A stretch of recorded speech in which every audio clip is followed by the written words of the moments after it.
So here I am with Shafiq and Pankaj.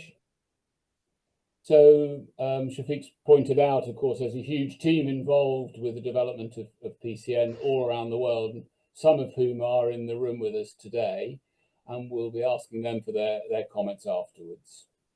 So we'll start for 10 then, Shafiq. Some of the audience know about PCN and some won't. What's the background to the development of the PCN? Right. So, this journey began in 2013. I'm based out of India. My name is Pankaj Jain, and in 2013, I had some encounters with the tertiary care system in India.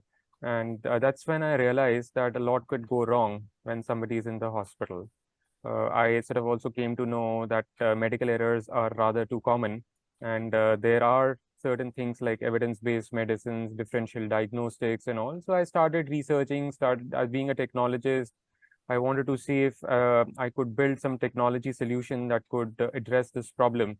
In 2015, I was introduced to Dr. Matthew Verghese, and he invited me to the Clubfoot India program that he runs across India.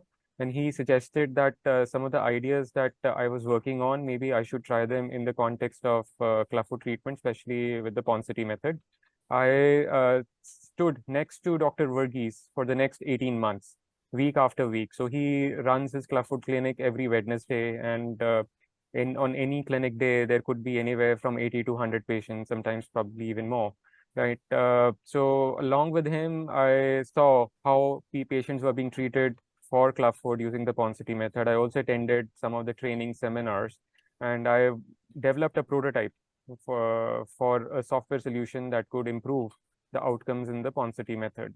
In 2017, there was a global Clubfoot conference in India, and that's when Dr. Pirani, who was the chief guest, he took note of what I was working with Dr. Verghese, right? And since 2017, I've been working very, very closely with Dr. Pirani. We've come a long way. We have improved the product leaps and bounds. And, it was Dr. Pirani who christened it as Ponseti Clubfoot Navigator, or PCN for short. Then in 2020, there were some of the colleagues of Dr. Pirani who also joined in. So we first started using PCN in British Columbia in Dr. Pirani's clinic, but very soon Dr. Anya Helmers and Dr. Mintu Khan from Germany and Bangladesh, they also started using PCN in their clinics. In 2021, Dr. Renaud from Belgium and Dr. Besselar from Netherlands, they also joined in. In 2022, we actually, after looking at some critical mass of usage, we also did a discordance study. And we found that PCN was almost 95 to 96% accurate in its decision-making capabilities.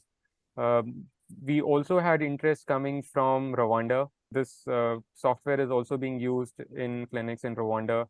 There are some clinics in India who have started using it since last year. And we have also gotten a go-ahead to do a pilot in India across 9 to 10 clinics. High volume clinics in India, and then subsequently roll it out across close to 370 clinics across India, which are part of the Clubfoot India program. In 2023, the usage continues to go up. We also had interest coming from England. Dr. Naomi Davis, she also joined in. We have meetings every Thursday, and Dr. Davis has been regularly attending those meetings. We also now have usage of PCN in Uganda. And just a couple of months back, we introduced PCN reports for quality assurance, for quality improvement, and for audit. So that's how we've come where we are today. That's fantastic, Pankaj. Thanks so much for that history. So 8 or 10 years in the making. Shafiq, can you explain to us how it works? Thanks, Guy. Yes. I'll try and do it simply. So Ponseti Clubfoot Navigator, it's a mobile platform, Clubfoot electronic medical record, which has an inferencing engine embedded with Ponseti protocols. Used at point of care, it provides real-time clinical decision support and has the facility for quality improvement reporting. That's in brief. A feature it has a clinician-driven user interface. So we've tried to make it easy to use. Because it's aware of Ponseti protocols, the data entry burden is reduced. We've tried to make it useful. If it provides clinical decision support, there'll be less errors, there'll be better outcomes, there'll be less need for second opinions, and there will be quality assurance, which is something that we all want to do. This schematic provides sort of an overview. The inferencing engine of PCN, once encoded with Ponseti algorithms as its medical knowledge, will, when given visit clinical data, calculate case-specific, case and visit-specific advice, which it will then display as a diagnostic or treatment recommendation on its choose treatment screen. There is a patient record created. The clinician enters the relevant data, and the data entered is only requested if it's important. If it's not important, PCN won't request it. It then makes a calculation as to what the treatment should be on its choose treatment screen. In this case, it's suggesting a Ponseti cast for 7 days. The PCN recommends this. The clinician either accepts, and because the clinician is always in charge, they can always select an alternative. In this case, the clinician has chosen to do a tenotomy rather than a Ponseti cast. PCN says, okay, let's do a tenotomy. You've chosen a tenotomy. Here's how the tenotomy should be done, and provides a video of the tenotomy. And then after the tenotomy is completed, we'll ask for the immediate outcome. In this case, was sudden ankle extension recorded? The clinician says no. PCN makes a calculation that the tenotomy was incomplete and the clinician should redo the tenotomy. An example of clinical decision support. The clinician redoes the tenotomy, records that sudden ankle extension is present, and the PCN then says, okay, the tenotomy was successful, let's put on a post-tenotomy cast for 21 days, and so on. There are some special first visit screens where PCN will record all the relevant data that is needed for it to come up with a diagnosis suggestion. In this case, it's suggesting a right idiopathic non-walking clubfoot, and is asking for confirmation. The clinician, however, being in charge, has every option to change things around. In this case, it says, nope, it's a syndromic clubfoot because there are features of arthrogryposis, and so on. There are a variety of other screens, a total of 83 in all. Here are some samples, patient record, visit data, and we also have now graphing ability so that scores and angles can be displayed over time.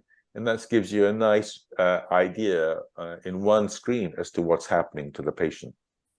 Pankaj mentioned decision-making accuracy.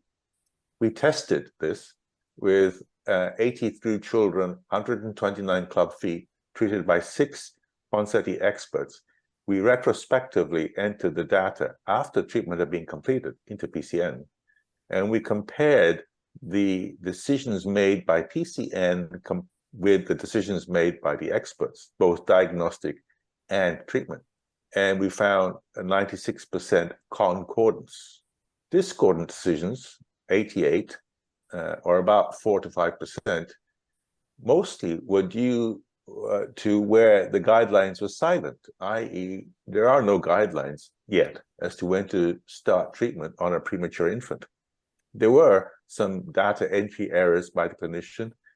There were some clinician errors where the clinician decision was at variance with the guidelines, and there was also one algorithm error, which was corrected. User experience, we did this early on, 68 responses. We asked a variety of different questions, but this one was quite important. we asked these experts, is PCN improving your treatment decisions? And 80% of the time they said yes.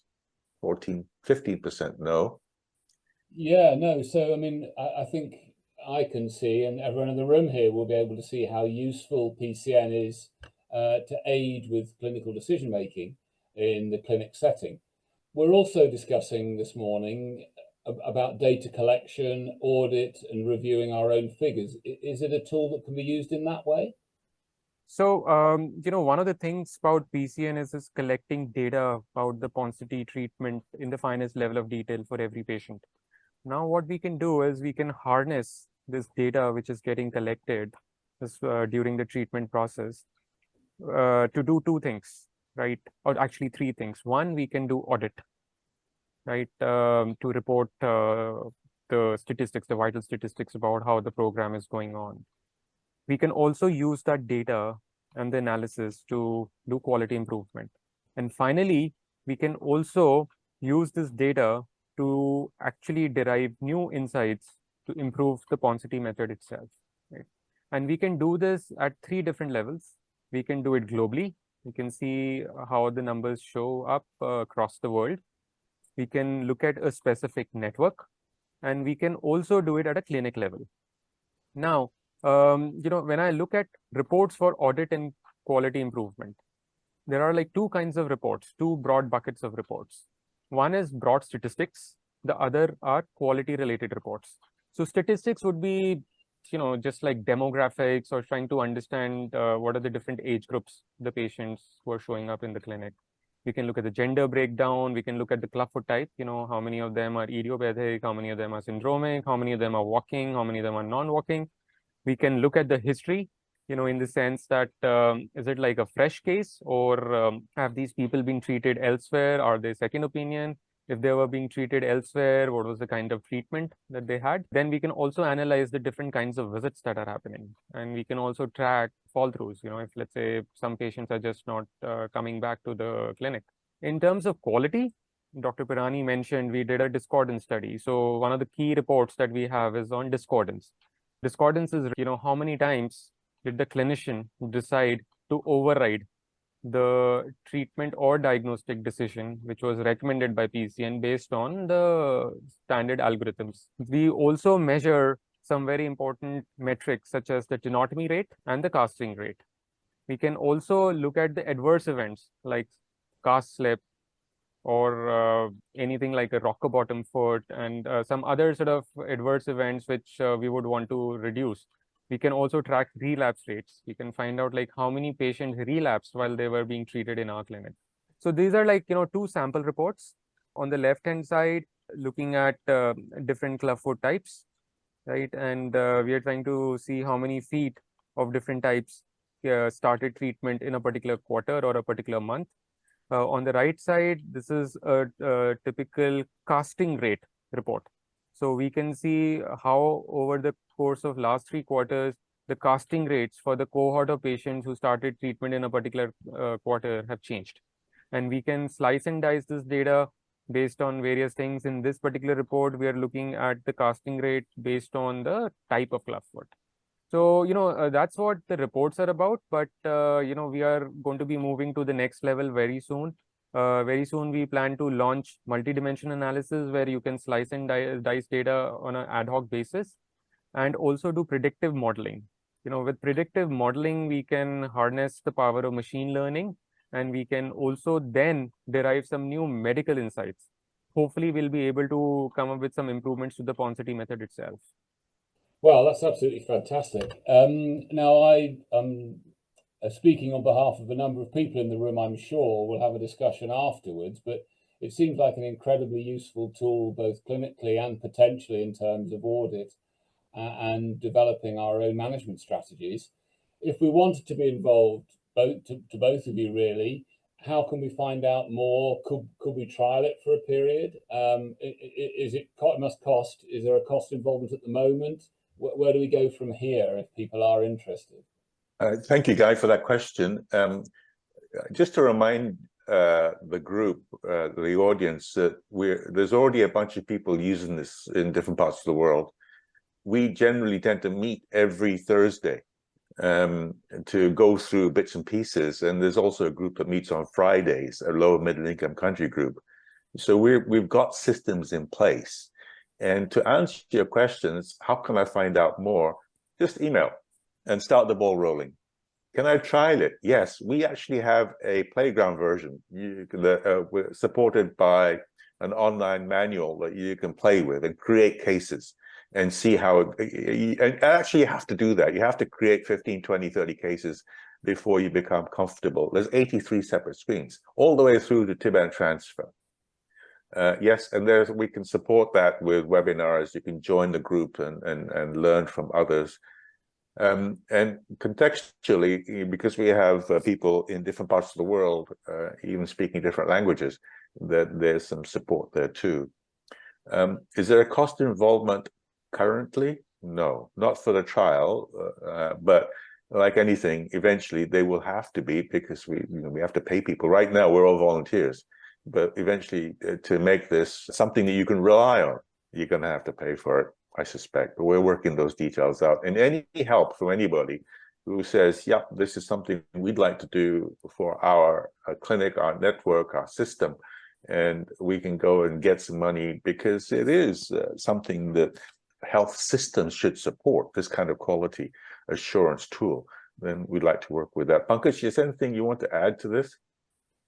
No, I think, if anyone is interested, more than welcome to try it out. We'll love to have a discussion for your clinic, for your network, for your country.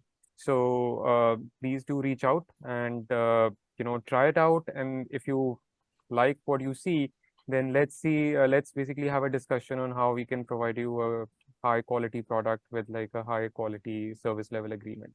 That's been amazing, guys. Thank you so much for fitting everything into such a short amount of time and staying to the time we agreed. That's been really, really kind.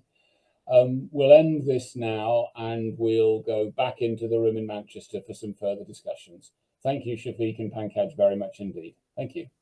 Thank you very much, Guy. And hello to the audience. Goodbye to the audience.